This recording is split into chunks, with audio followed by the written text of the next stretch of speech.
Hello and welcome. I just watched episode 6 of My Happy Marriage, Watashi no Shiawase na Kekkon. You'd be surprised how many times I had to film that. I wasn't gonna say anything, but here I am. Just spilling the beans. Art of editing. It seemed like I did it the first time perfectly. Kanpeki. Kanpeki janai. So I must start off by admitting I read some spoilers. After last episode, I felt very anxious for what was going to happen. I just had to know, so I looked up some scanlations of the manga. Apparently there's a manga, apparently the show, I thought the show was an anime original, but apparently it's based off a web novel and then eventually became a manga and now an anime, probably some steps in between. And unfortunately I hear that the creator's not getting anything off of the anime, so that sucks. A lot. That's not fair. So going into this episode, I technically knew what was gonna happen. Even still, I liked it better here.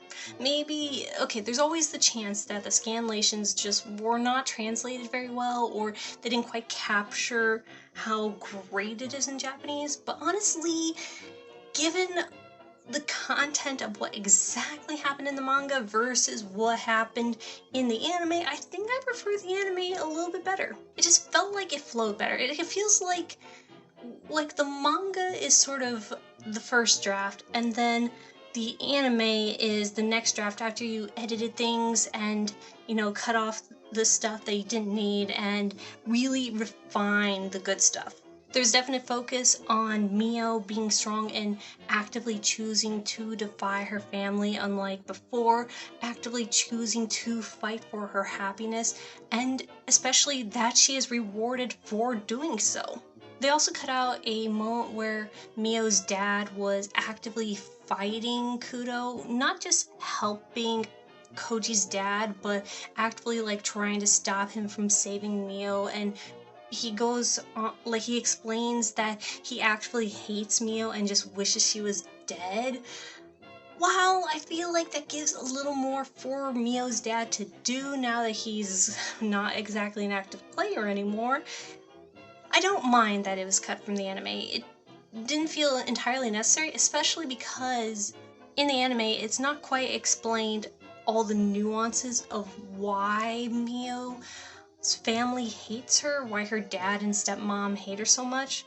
I mean, maybe it will be explained in the anime later, which makes me want to not give away that little tidbit, but if it doesn't come up, maybe I'll say it in the last episode, so I'll just have to remind me. I think they did it in the manga where they do take a moment to sort of give insight to why Kaya hates Miyo so much. A little bit because she has to be better than Miyo, otherwise she's basically worthless. You really get the sense that her mom especially has hammered into her that her worth as a human being is based entirely on doing everything better than Miyo, having everything better than Miyo. She just has to be eternally a step up, not just a step up, but 5 steps up from Miyo. It's not enough that she's going to inherit her household and marry a special power user. No, she has to be marrying the top guy for special power users, even if that means marrying into another household. It's not enough that she has spirit sight, that she's been to school, that she is basically very prepped to be a wife. No, she has to basically get everything that Miyo wants and do it with flair. It just makes it all the more satisfying when Kudo tells her that he would never marry such an arrogant woman, even if the heavens themselves, ordered him to. It was so beautiful, so beautiful.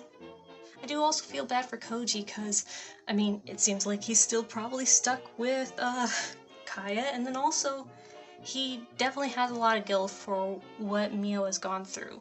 And I'm not really sure how to feel about that.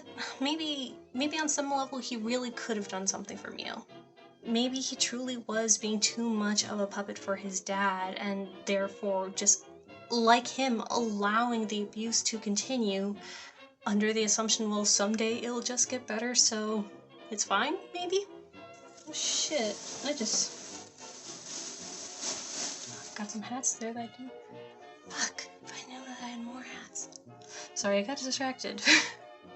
Another reason why I feel like the anime is being a little more streamlined than the manga is it's already introducing the next arc, like before the current one has completely wrapped up. I think it's mostly done, but I'm kind of hoping we get a little like, oh, and this is how all the terrible parties are being punished or like are having to live with the consequences of their action, because there's a lot more worse things than a burnt down estate, although that sucks pretty badly.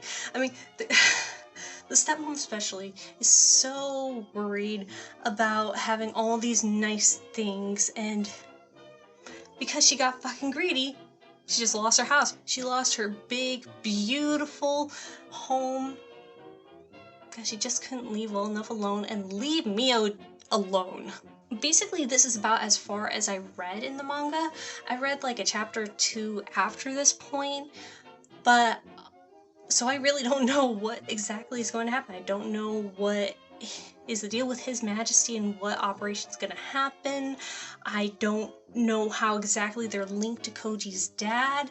Were they just assuming that his dad would be able to get Miyo to marry into his household and then they wouldn't have to worry about Kudo and Miyo's bloodline coming together? Is that what they're worried about?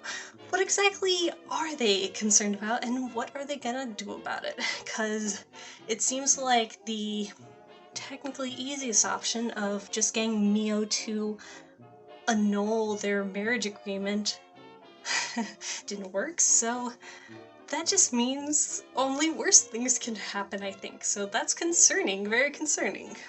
I'm very curious to see where this show goes, what's the next step.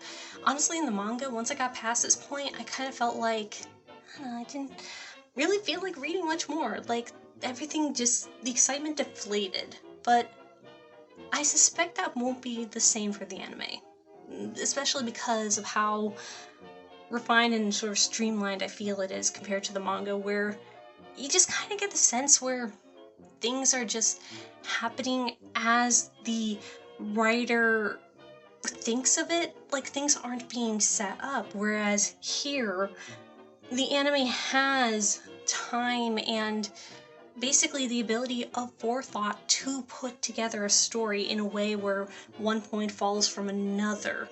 I'm excited to see where it goes, so join me again next week for another episode. Don't know if this video will come out on time, but that's not current me's problem, that's later me's problem. Thank you very much for listening, and until next time.